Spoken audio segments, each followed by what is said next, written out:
नमस्कार, मैं देव Chaudhary chronicles of Bharat से। भारत में आयोजित हुए G20 समिट में आपने एक वाक्य खूब सुना होगा, वसुधैव कुटुंबकम, जिसका अर्थ होता है कि संपूर्ण पृथ्वी परिवार है। पर क्या सच में हम इसको फॉलो करते हैं? क्या पृथ्वी के जो बाकी अवयव हैं, जिनमें नदियां, पहाड़, जंगल, वनस्पति, सारी पशुओं की प्रजातियां, क्या हम सबके साथ समान व्यवहार करते हैं? सूखती हुई नदियां, कटते हुए जंगल, खत्म होते पहाड़, वनस्पति, विलुप्त होती प्रजातियां क्या साबित करती हैं? इन सब टॉपिक्स पर बात करने के लिए आज हमारे साथ हैं सीनियर एनवायरमेंटल साइंटिस्ट और यमुना बायोडायवर्सिटी पार्क और यमुना पर बहुत ज्यादा काम करने वाले डॉक्टर फैयाज अहमद।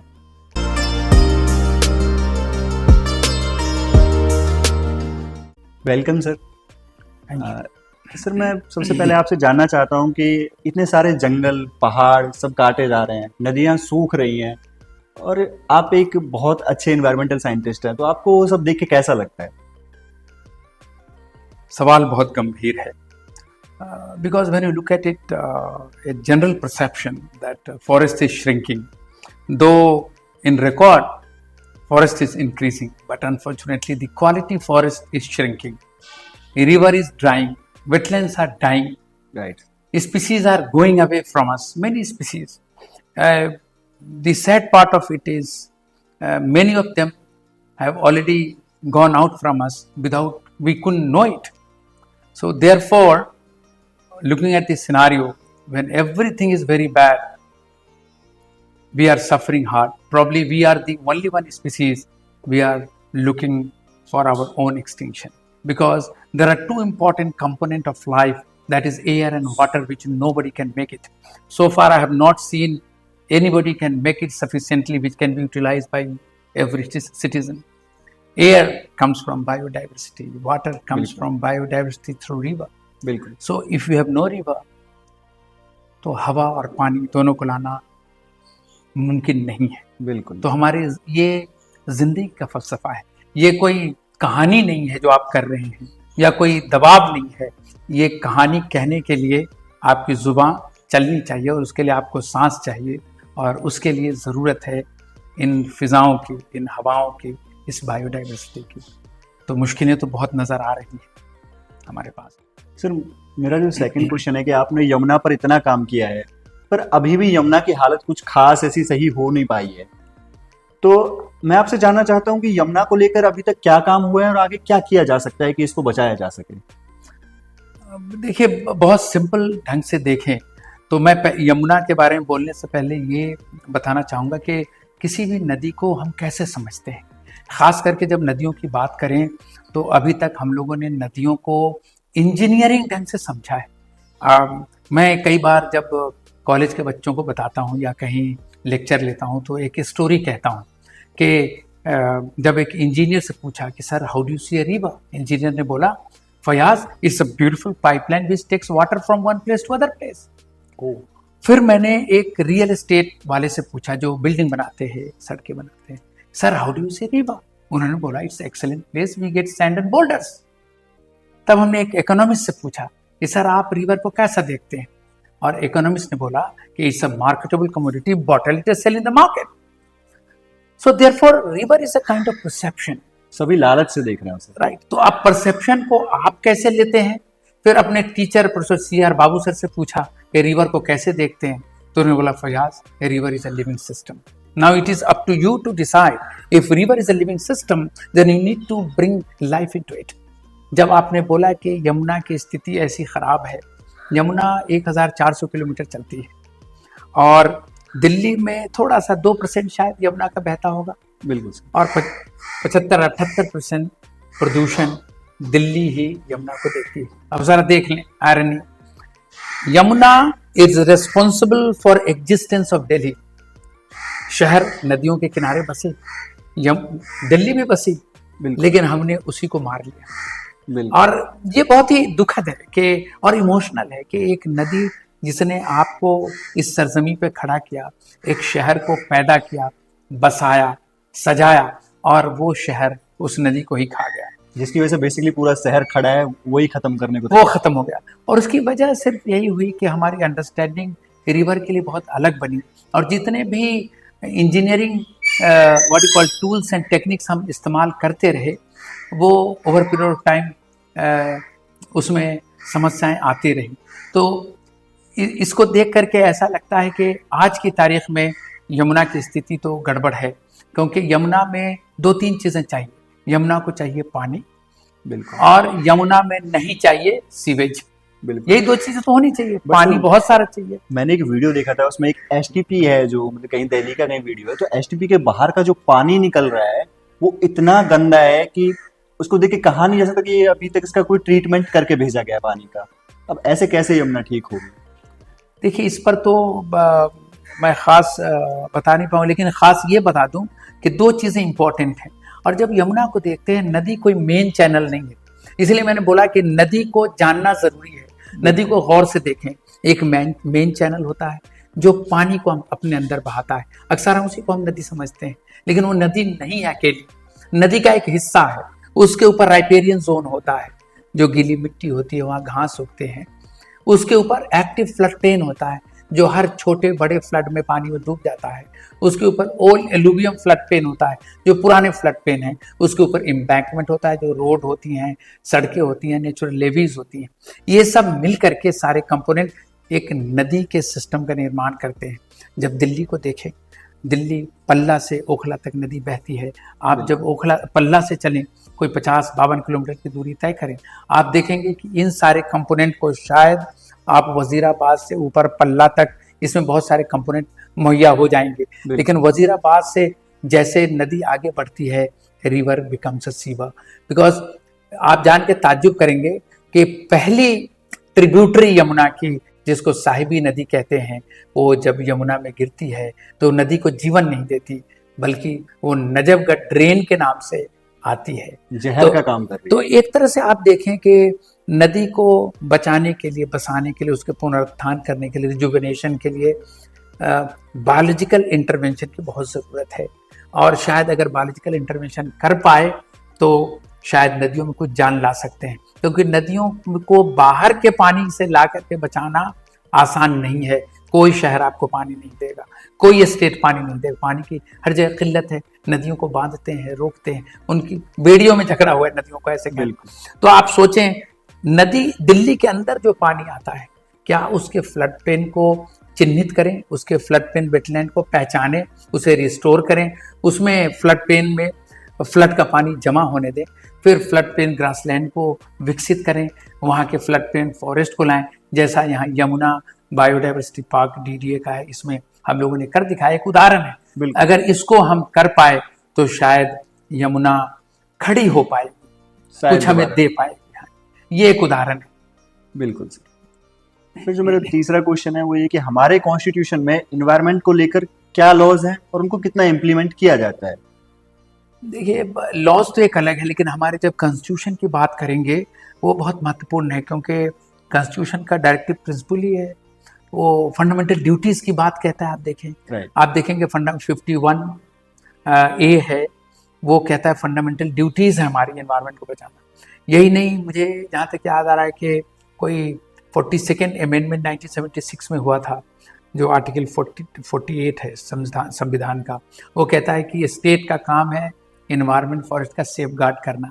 तो फॉरेस्ट, रिवर, ये सारे स्टेट सब्जेक्ट इसलिए हो गए। लेकिन उसके अलावा लॉज देखेंगे तो बहुत सारे लॉ हैं। वाटर लॉ है, एक इन्वायरमेंटल प्रोटेक्शन एक्ट है पूरी कंप्लीट 1986 की, जो बताता है कि किस तरह से आपको नदियों को प्रोटेक्ट करना है। तो लॉज तो बहुत सारे हैं, लेकिन उन लॉ का क्रियान्वयन सही रूप में करना बहुत आवश्यक है। अगर लॉ का क्रियान्वयन होता तो पता नहीं कितने समय से वो लॉज हैं, और क्या हमने अपनी अगर फंडामेंटल ड्यूटीज समझी होती।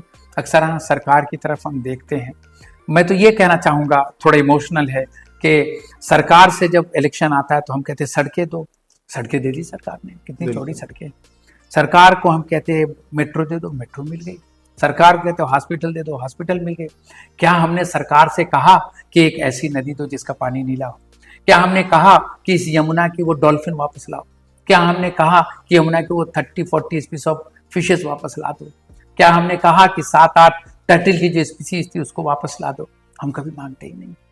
अगर शायद इन्वायरमेंट, इलेक्शन का, इंसानों का, नेताओं का, ब्यूरोक्रेट्स का, सबका प्राइम गोल हो तो हमारी जिंदगियां बढ़ेंगी। क्या हम तो सरकार से सैलरी बहुत ज्यादा मांगते हैं? क्या हमने सरकार से कहा कि हमें 20,000 दो लेकिन हमारे डॉक्टर के यहाँ मत जाने दो?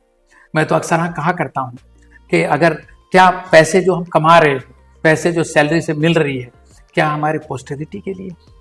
क्या नहीं। हमें लगता है कि ज़्यादातर लोग, बड़े शहरों में रहने वाले लोग 50 के बाद शायद उनको केमोथेरेपी, रेडियोथेरेपी की ज़रूरत होगी। क्या ऐसी ज़िंदगी चाहते हैं? क्या हम कैसा डेवलपमेंट चाहते हैं? डेवलपमेंट गोल लोग फिक्स करते हैं, बिल्कुल। उसको सरकार करती है। सरकार 5 साल के लिए आती है, उसको बताना होता है कि तुमने जो कहा मैंने कर दिया। तो डेवलपमेंट गोल आपको फिक्स करना है, और वो development goal blue and green होना चाहिए।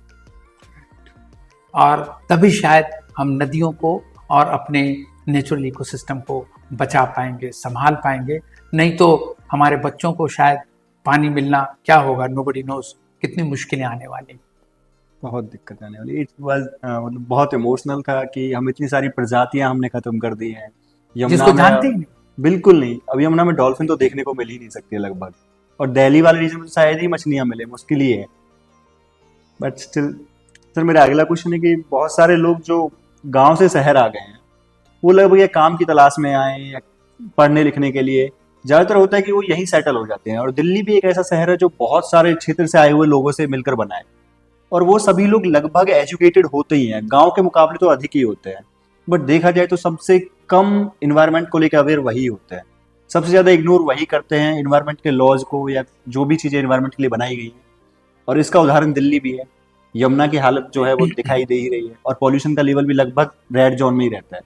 तो इस पर आप क्या बोलेंगे? देखें, दिल्ली को अगर गौर से देखें, दिल्ली में 2 लाइफ सपोर्टिंग लैंडस्केप है। एक है रिवर यमुना और दूसरी है Aravalli hill ranges. Aravalli hill ranges को देखें, जिसको दिल्ली रिज के नाम से जानते हैं, वो कोई 7,777 हेक्टेयर का एरिया, बहुत बड़ा एरिया। लेकिन वो हरा तो लगता है दूर से भी, नज़दीक से, लेकिन जब बहुत पास जाएंगे तो हरियाली नाकाफ़ी है।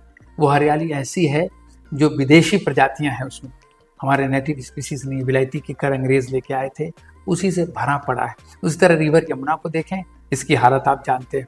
तो ये जब लोग यहाँ हैं, कोई भी रिवर के पास नहीं जाता, क्योंकि मैं एक साइंटिस्ट हूँ, ट्रेन हुआ हूँ बायोलॉजिकल साइंस में, तो मेरी दिलचस्पी होती है कि जाने, तो शायद वो दिलचस्पी मुझे नदियों तक ले जाती है।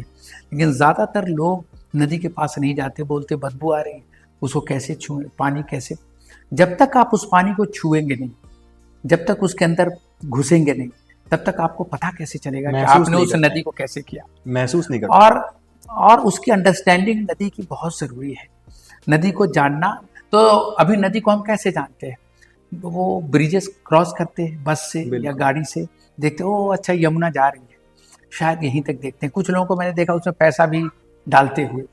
लेकिन सच्चाई ये है कि यमुना को नज़दीक से जानने की कोशिश लोग नहीं करते हैं। वो उसका रीज़न है, देखिए, इंसान बहुत ही सेल्फिश है। बिल्कुल। और जिस वक्त आपने जान लिया कि एक इकोलॉजिकल एंटिटी, रिवर साइंस के हिसाब से इकोलॉजिकल एंटिटी, उसको इकोलॉजिकल गुड्स एंड सर्विसेज देने चाहिए, लेकिन वो नहीं दे पा रही जितना देना था। तो इंसान को समझ में आ गया कि ये चीज़ हमारे लिए बहुत बेनिफिशियल नहीं। तो हमने रिश्ता धीरे धीरे कम कर दिया। लेकिन माइथोलॉजी के हिसाब से भी जब नदी को माँ कहते हैं, तो हमें इतना तो ध्यान देना होगा कि माँ हमारी गंदी है, तो क्या उस माँ को दूर कर दें, माँ की हालत ये तो नहीं होती है, तो एबंडन कर दें? क्या ये माँ सिर्फ सिर पे गंदा ढोने वाली माँ बन गई?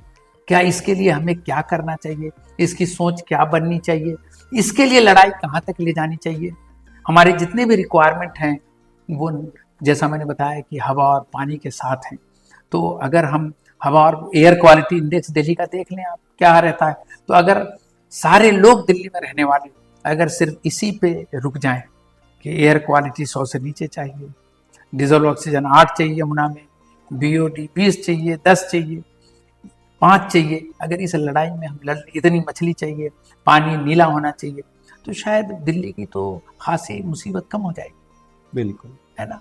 तो ये बहुत ज़रूरत है इसको देखने की, और दिल और दिमाग का एक सामंजस्य चाहिए, जो प्यार से नदी को देखें और विज्ञान से उसको संभालें, तब शायद बेहतर कुछ नदी को देख सकते हैं। जो लोग बाहर से आते हैं अक्सर हाँ रोजी रोटी में लगे होते हैं, बिल्कुल।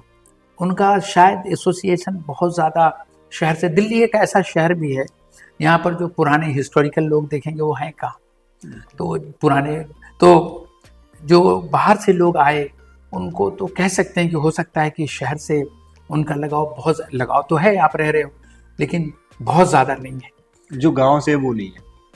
तो कहीं ना कहीं इसको जो लोग सुन रहे हैं या सुनेंगे उनको ये जिज्ञासा उनमें पैदा होनी चाहिए कि नदी हमारा जीवन है, और समाज के हिसाब से भी, मतलब साइंटिफिकली, इकोलॉजिकली, सोशली, इकोनॉमिकली, सबके लिए एयर एंड वाटर ज़रूरी है, जिसमें नदी का रोल बहुत इम्पॉर्टेंट है, इसलिए उसको देखें, समझें, समाज। सर आपने बताया कि यमुना की जो हालत हो चुकी है उसके अकॉर्डिंग तो लगता है कि बहुत जल्दी हालत और ज़्यादा खराब हो जाएगी, तो इस हालत में यमुना कब तक सर्वाइव कर पाएगी, और अगर ये विलुप्त हो गई तो उसके बाद का सिनेरियो क्या होगा? देखिए, मैं ऐसे शुरू करूं कि एक हमारे पत्रकार साथी ने पूछा कि भाई इस नदी को क्यों इतनी महंगी ज़मीन है किनारे की, तो ऐसा क्यों नहीं करते कि 2 दीवारें बन जाए, नदी बीच में बहे, पूरे फ्लड प्लेन को बेच दिया जाए रियल एस्टेट को, कितना पैसा आएगा सरकार को, तो इससे क्या नुकसान होगा, मेरे से पूछा। तो मैंने बोला कि तुम अपने नाले में डूब मरोगे। नदी, मैंने यही जवाब दिया, तुम अपने नाले में डूब मरोगे, क्योंकि नदी एक, मैंने बताया, पाइपलाइन नहीं है, सरप्लस वाटर जो है ना धरती का, उसको नदी बहा के ले जाती है, दूर करती है। आप जरा सोचो, ये नदी खत्म हो जाए, आपने पूछा ना, ये नदी कभी खत्म नहीं होगी, रास्ता बदल सकती है, आज यहाँ से चल रही है, वहाँ से चल रही है। अगर नदी खत्म हो जाएगी तो जो अरावली हैं दिल्ली के, वो टापू बन जाएंगे और पूरा शहर नाले का तालाब बन जाएगा। ये सच्चाई है जीवन के, और जो दुर्गुण जीवन में आने हो तो आना ही, लेकिन ये बहुत महत्वपूर्ण है जानना कि अगर नदी चली गई तो दिल्ली कैसा लगेगा। वही मैंने जैसे बताया कि अपने नाले में दिल्ली डूब मरेगा, और सिर्फ जो अरावलीज हैं वो टीले की तरह लोगों को नजर आएगा, जहां आप लटके होंगे। तो दिल्ली जो पानी पीती है वो कहाँ से आता है इतना, और जो पूरा वाटर क्राइसिस भी आज के टाइम में बहुत हाईलाइटेड होकर चल रहा है, तो उस पर आप क्या कहना चाहेंगे? देखिए, पानी का मुख्य स्रोत देखें बारिश है, और बारिश नदियों के जरिए, धरती में तालाब के जरिए, सब सॉइल डीप एक्वीफर को रिचार्ज करता है, फॉरेस्ट के जरिए बारिश होती है। क्या हमने लॉन्ग टर्म में ऐसा सोचा? नहीं सोचा। ज़्यादातर मोर देन 70% पानी, 75% पानी सब सॉइल और डीप एक्वीफर को एक्सप्लॉइट करते हैं। इस पूरे इलाके में देखें, अंडरग्राउंड पानी, बोरवेल लगा रखा है, उसको हम एक्सप्लॉइट करते हैं, लेकिन जिस पानी को निकाल रहे हैं क्या उतना रिचार्ज कर पा रहे हैं? शायद नहीं। आप दिल्ली को देखें बड़े गौर से, मेरी आवाज़ सब तक पहुँचे कि जहाँ तक जाना चाहिए, कि आप देखें दिल्ली में शुरू से एक वो सिस्टम बना था, ये स्टॉर्म वाटर ड्रेन और सीवरेज ड्रेन को दोनों को अलग कर रखा। क्या उसको फिर से जिंदा कर सकते हैं? क्या रोड को इकोसिस्टम मान सकते हैं? अगर रोड को इकोसिस्टम मान लें तो सड़कें इतनी हैं दिल्ली में, दिल्ली रोड पर बहता पानी बह के नाले में, नाले से नदी में, नदी से ओशन में जाता है। अगर हम चाहें तो इंटरमीडिएट वाटर हार्वेस्टिंग स्ट्रक्चर बनाएं तो शायद क्या बेहतर नज़ारा होगा। आप ज़रा सोचें, आप तिलक ब्रिज को देखें, मिंटू रोड ब्रिज को देखें, बारिश के दिनों में हमारी छोटी गाड़ियां तैरती है उसमें, मानो कि बोट में हो। क्या वजह है? कहीं ना कहीं हमने जो सड़कें बनाई, ब्रिजेस बनाए, वहाँ पर हमने ये गौर नहीं किया कि जो पानी का बहती हुई धारा नदी तक जाती थी, जिसको नेचुरल ड्रेनेज पैटर्न कहते हैं, वो कैसे जा रही है, उसको हमने गौर नहीं किया। पानी वहाँ जमा हो रहा, न उसको हार्वेस्ट कर पा रहे। तो सामने चीज़ें तो हैं, उसके लिए रास्ता निकालना होगा। अपने ज़िंदगी को के प्यास को और अपने ज़िंदगी के सांस को चलाने के लिए ज़रूरत है जिसकी, उस थोड़ा महंगा भी हो तो उसको कर गुजरना होगा, क्योंकि ये कहानी अपनी ज़िंदगी की है जिसके सहारे सब चीज़ें चलती हैं। ऐसा नहीं है ये कुर्सी पे मैं बैठा हूँ, जिंदा हूँ तो बैठा हूँ, मेट्रो पे जिंदा होऊंगा तो चलूंगा, सड़कें जिंदा होऊंगा तो होगी, मकान जिंदा होगा तो होंगे, और जिंदा तब होगा जब हवा और पानी होगी। तो मुझे लगता है कि आप डेवलपमेंट करें, लेकिन डेवलपमेंट में ये नजरिया रखें कि कोई भी डेवलपमेंट देश का हवा और पानी से ऊपर ना जाए। अगर ये ऊपर जाएगा तो दिल्ली का माहौल पैदा करेगा। वैसे भी सर, जो आपने G20 समिट के दौरान वसुधैव कुटुंबकम किया है, उसका मतलब पूरा परिवार ही पृथ्वी है। बट पूरे परिवार में गिन किसको रहे हैं? सिर्फ मनुष्यों को, वनस्पतियों को नहीं गिन रहे हैं, जानवरों को नहीं गिन रहे हैं, नदियों को नहीं गिन रहे हैं, उनको हम लगातार एक्सप्लॉइट कर रहे हैं। तो इस सब को देखा जाए तो क्या इस तरीके से सर्वाइव कर पाएंगे बहुत लंबे टाइम तक ये वनस्पतियां, ये जंगल, ये सब? देखिए, दुर्भाग्य है, अगर देखें तो सस्टेनेबल हो सकता है। इंडिया एक ऐसी कंट्री है जहाँ लोग बहुत हैं, और मैं वाइल्ड लाइफ बायोलॉजी में ट्रेंड हूँ, फिर रिस्टोरेशन इकोलॉजी में काम करता हूँ। तो मैं जब डीप इनसाइड फॉरेस्ट काम करता था, मैंने सहरिया, गोंड, बैगास, इन लोग ट्राइबल्स के साथ रह के काम किया है। तो मैंने अभी हाल में सोचा, जब दिल्ली सांस से जूझती है सर्दी में और काफ़ी मीडिया वाले लोग आते हैं मेरे से बात करते हैं, तो उसमें मैं सोचने लगा कि भाई वहाँ के लोग एक मील खा के या दो हल्का मील खा के इतने खुश क्यों हैं। अब मैं अपने को देखता हूँ कि मेरा वॉलेट तो बहुत मोटा है, लेकिन जैसे घर से बाहर निकलता हूँ एयर क्वालिटी इंडेक्स में वेरी पुअर लिखा हुआ आता है। बिल्कुल। लेकिन वो जो लोग हैं उनका वॉलेट में वॉलेट है ही नहीं, वॉलेट ही नहीं है। लेकिन जब वो घर से बाहर घर के अंदर रहते हैं तो एक्सेलेंट इन्वायरमेंट में रहते हैं, न पानी की किल्लत, वो हमसे ज्यादा अमीर है इस मामले में, और न हवा की कमी, और शायद इसलिए उनको एक मील भी जिंदगी अच्छे से गुजार देता है और उन पे हंसी लाता है। और ये बहुत इम्पोर्टेंट है जान पाना कि अगर हम इस बात को नहीं समझ पाए कि ये हवा पानी हमारे लिए ज़रूरी है, और आपके सारे डेवलपमेंट प्लान शॉर्ट टर्म नहीं होने चाहिए। 100 साल के तो बनाओ, तो आप ज़रा सोच लो, अगर डेवलपमेंट प्लान शॉर्ट टर्म के होंगे, हमारे हवा पानी पे पहरा होगा, तो फिर ये डेवलपमेंट, कल सवाल होगा कि डेवलपमेंट किसके लिए कर रहे हैं। बिल्कुल। मैं ना हुआ तो इनका होना क्या मकसद है, क्या मतलब है। तो ये सारी बातें इमोशनल हैं, और हम सभी को ये जानना होगा कि हम मांगे क्या। अक्सर हम ऐसी चीज़ें मांगते हैं जिसकी ज़रूरत है हमें, लेकिन उससे ज़्यादा ज़रूरत सांस की है, तो क्या सांस और पानी मांग लें, अधिक से अधिक मांग लें, इन नदियों को का नीला रंग मांग लें, इनमें मछलियों को मांग लें, इनमें डॉल्फिन मांग लें। शायद इन चीज़ों को कर पाए तो नदियाँ जी उठेंगी, सांस बेहतर हो उठेगा, और हमारी ज़िंदगी बड़ी होगी। ऐसा ना हो कि कल को हमें मास्क, ऑक्सीजन का जो मास्क है वो लगा के घूमना पड़े। बिल्कुल सही। तो उसके लिए अभी से सरकार से मांगा जाए ये सब, तो ज़्यादा बेहतर होगा। वैसे सरकार तो दावे करती है कि फाइल्स में उन्होंने बहुत अच्छा किया हुआ है ये सब, और जैसे कि दिल्ली सरकार ने भी वादा किया था कि यहाँ झीलें बनाएंगे, वो सब में पूरी दिल्ली में अच्छी अच्छी झीलें होंगी। देखिए, मैंने पहले ही कहा, मैं किसी सरकार को के विषय में कुछ नहीं बोलूँ, मैं तो सिर्फ अपने को गलत मानता हूँ। मैंने क्या किया, आपने क्या किया, उन्होंने क्या किया, आपने क्या मांगा, आपने ऑब्जेक्टिव क्या रखे, आपका गोल क्या था जीवन का। आपका गोल था मुझे इंजीनियरिंग करनी है, IIT में पढ़ लेना है, मैनेजमेंट कर लेना है, अच्छा पैकेज लेना है, बाहर चले जाना है। वही वॉलेट की बात है। हमने क्या सोचा, सरकार तो हम ही में से है, क्या सरकार से हमने कभी मांगा ही? दावे जो भी हों, जैसे भी हों, हमने जो मांगा उन्हें सरकार ने दे दिया। अगर खास करके जो नई पीढ़ी है, फॉर एग्जाम्पल मेरे में जिंदगी छोटी बची होगी, लेकिन आप में जिंदगी बहुत बड़ी है। आप जरा सोचें, मैं किसी तरह से घिसट के इसी हवा पानी में कुछ जी लूंगा, कुछ दिन, 10 साल 12 साल, लेकिन आपको अभी बहुत जीना है, 40-50 साल। अब जरा सोचें, ये हवा का माहौल ऐसा हो, जैसा आपने बोला कि ऑक्सीजन का मास्क हो, और पानी की किल्लत हो जाए, कि आपको अभी बेंगलुरु में हुआ, दूसरी जगहों पे अभी साउथ अफ्रीका का खेल देखा, केप टाउन का, वो स्थिति अगर पानी की रैशनिंग हिंदुस्तान में हो जाए तो क्या होगा। क्या हम लोग ऐसे देश में जहाँ बड़ी बड़ी नदियाँ हैं, मेजेस्टिक रिवर गैंजेस, और वहाँ पर क्या रैशनिंग होगी कि एक बाल्टी पानी पूरे दिन के लिए मिलेगा। अब ज़रा दिन उस चीज़ को ज़रा सोच के देखें कि मेरी एक 14 साल की बेटी है, अगर मैं सोचता हूँ कि आने वाले 5 साल में अगर उसको सिर्फ एक दिन में 1 बकेट पानी होगा तो क्या होगा। तो अगर ये वक्त ना आए, इसके लिए सरकार तो काम करेगी, करे, और सरकार से हम मांग करें, लेकिन हमारी जिम्मेदारी है कि घर में कितना पानी कम करें। घर से निकलता हर बूंद, हम कैसा मॉडल अपना रहे हैं फ्लड प्लेन में घर बनाते हैं, उस घर के ऊपर प्लास्टिक का टैंक रखते हैं, उसमें उसी फ्लड प्लेन के सबसॉइल डीप एक्वीफर से पानी निकालते हैं और उसको उसमें भर देते हैं, राइट। और फिर क्या करते हैं, उसको अपने बाथरूम से गुजार के फिर नदी में निकाल देते हैं।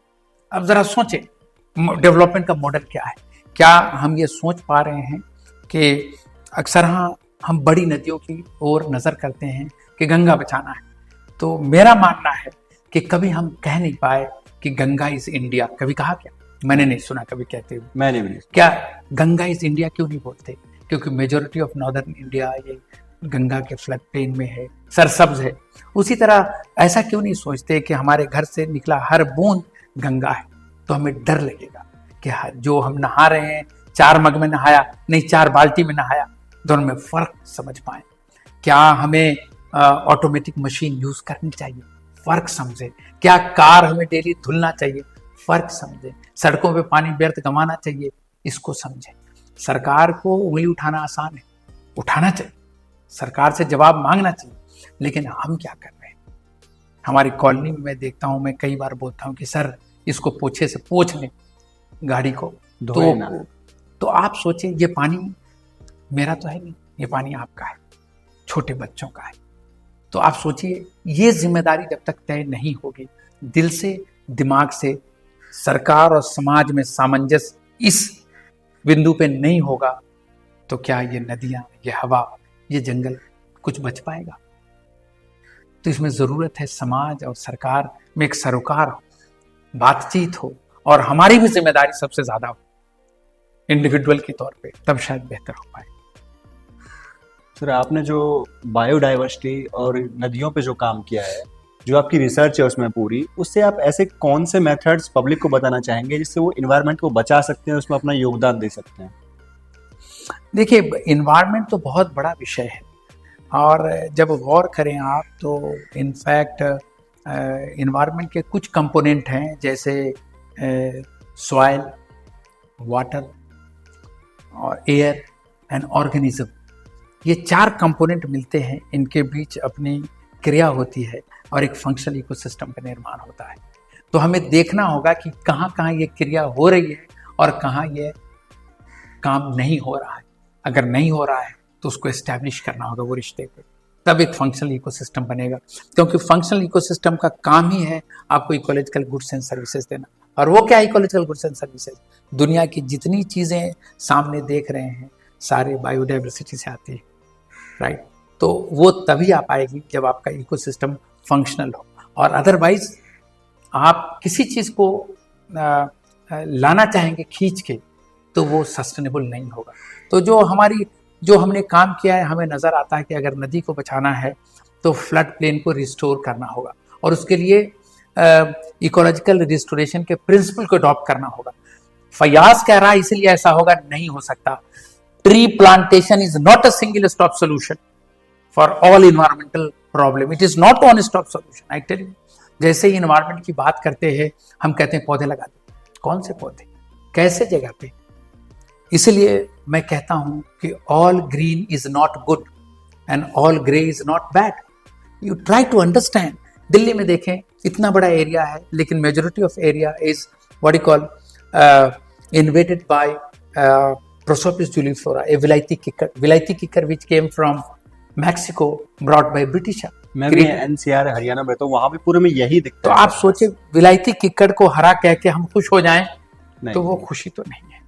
और अगर आप मरुस्थल में जाते हैं थार के डेजर्ट में, और वहाँ कुछ पेड़ जैसे फॉर एग्जाम्पल आप देखिए कैलोट्रोपिस उगता है, या फिर टीट का अचार आप लोग जानते हैं, आपने सुना होगा, तो कैपेरिस डेसिडुआ वो उगता है, उसको पानी की जरूरत नहीं होती है, कम होती है, न के बराबर। अब वहाँ कोई भी कहे कि यहाँ प्लांटेशन कर दो, जो प्लांटेशन आप वहाँ कर दोगे तो जो ट्री होती है वो पंप का काम करती है, इवेपो ट्रांसपिरेशन से धरती के पानी को निकाल देती है। तो छोटे पौधे जो उस मॉइस्चर में उग रहे हैं वो भी मर जाएंगे। तो ये इस सोच में अगर कोई संस्था काम कर रही है, वो सरकारी गैर सरकारी, उस पर रोक लगाना है कि भाई यहाँ ये पेड़ यहाँ नहीं लगना है। तो इसके लिए इकोलॉजिकल रिस्टोरेशन के प्रिंसिपल है, वो क्या कहते हैं, you need to have a site, when you have a site you look at the ecological history of the site. क्या था 100 साल पहले, 50 साल पहले, अपने दिल से मत करो, उस इकोलॉजिकल हिस्ट्री से जानो कि तुम्हें क्या करना है। और तब तुम इंटरवेन करो और तभी सक्सेसफुल होगा। नहीं तो मैं आया बोला 50 अमरूद के पेड़ लगाइए, चिड़िया खाएगी, अरे मैं कौन हूं? तुमने उस जमीन से पूछा क्या? उस सरजमीन से पूछो।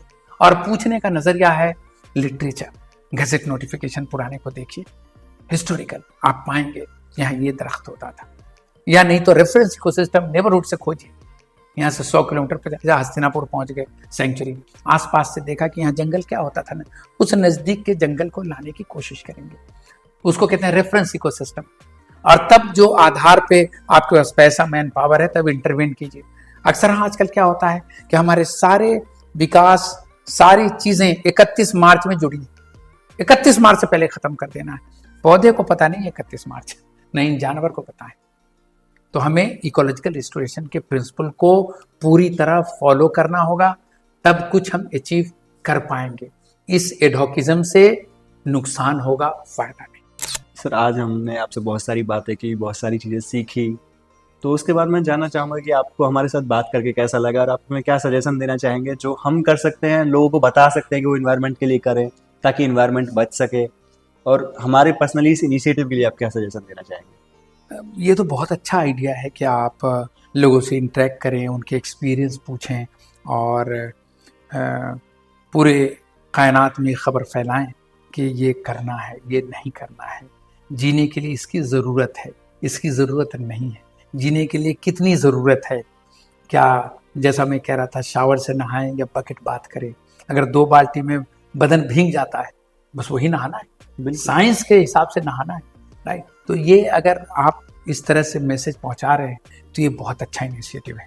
और मुझे लगता है कि और भी आपकी तरह यंग लोगों को इसमें जुड़ना चाहिए, आना चाहिए कि इस तरह के इनिशिएटिव हर लोगों को पहुंचा सके, लोग समझ पाएँ।